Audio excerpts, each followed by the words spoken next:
আসসালামু আলাইকুম। দশম কয়াকুশি গ্রন্থ ও বাণিজ্য মেলার শুভযাত্রা এই শুভ উদ্বোধনী মুহূর্তে আপনাদের সামনে তুলে ধরছে এক ঐতিহাসিক ও আনন্দময় ঘন পরিবেশ। আজকে এই উদ্বোধনী অনুষ্ঠানে স্কুল, কলেজ, মাদ্রাসা, সম্মানিত শিক্ষক, শিক্ষিকা, প্রিয় ছাত্রছাত্রী এবং সর্বস্তরের সচেতন জনসাধারণ একসাথে অংশগ্রহণ করেছেন, যা এই মেলার গুরুত্ব আরও বাড়িয়ে দিয়েছে।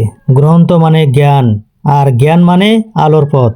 এই মেলা শুধু বাণিজ্য নয়, নৈতিকতা, শিক্ষা ও সংস্কৃতির এক সুন্দর মিলন মেলা। দশম বর্ষে পদার্পণ করা এই মেলা ভবিষ্যৎ প্রজন্মের জন্য জনচর্চা এক উন্মুক্ত দ্বার হয়ে উঠুক, এই আমাদের প্রত্যাশা। সকলের উপস্থিতি, সহযোগিতা ও গ্রন্থ বাণিজ্য মেলা হোক আরও সফল, আরও সমৃদ্ধিশালী। আপনাদের সবাইকে জানায় দশম কয়াকুশি গ্রন্থ ও বাণিজ্য মেলার শুভেচ্ছা ও অভিনন্দন। দেখেন,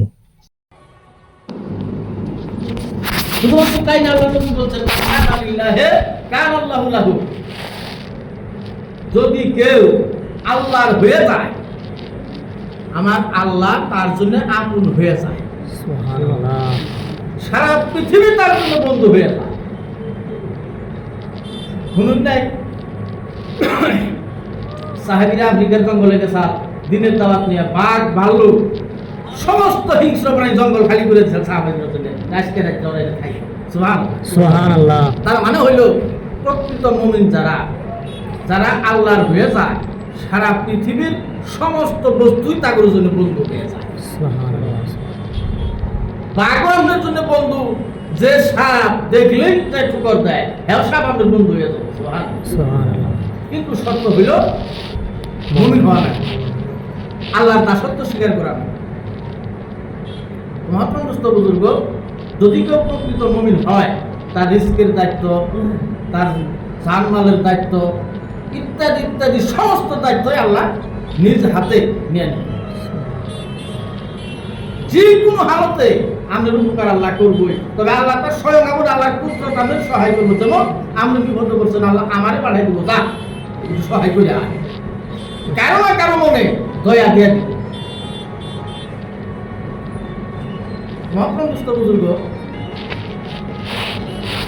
যদি কেউ আল্লাহর নৈকট্য হাসিল করতে চায়, মন ধরা ভাবে ইবাদত করে আল্লাহর নৈকট্য হাসিল করা কঠিন কালেও সম্ভব হবে না।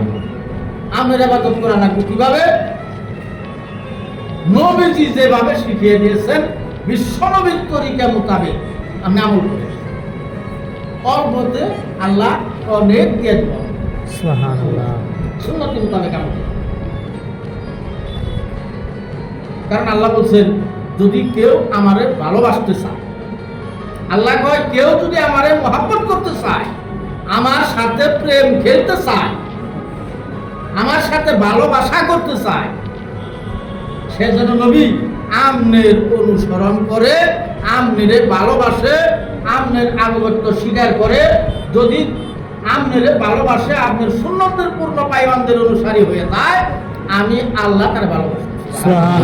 শুধুমাত্র ভালোবাসুক তাই না, ভালোবাসতে থাকুন। এটা মুজারের শেখা দুইটা কালবা আছে, একটা হলো বর্তমান, একটা ভবিষ্যৎ। তার মানে অর্থ হলো যে এখনো ভালোবাসুন, অদূর ভবিষ্যৎ পর্যন্ত ভালোবাসতেই থাকুন। কেন ভালোবাসবো? আল্লাহ।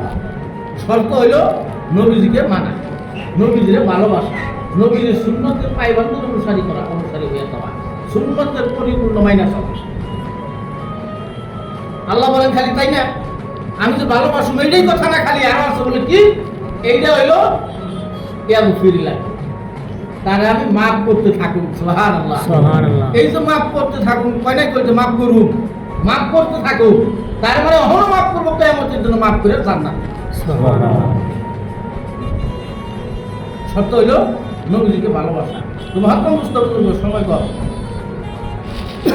2-3 মিনিট সময় আছে, আর সম্মত করা না। যাই হোক,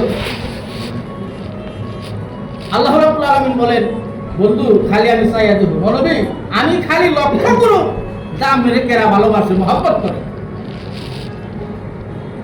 কেরা তার জানের চাইতে আপনারা বেশি মহব্বত করে।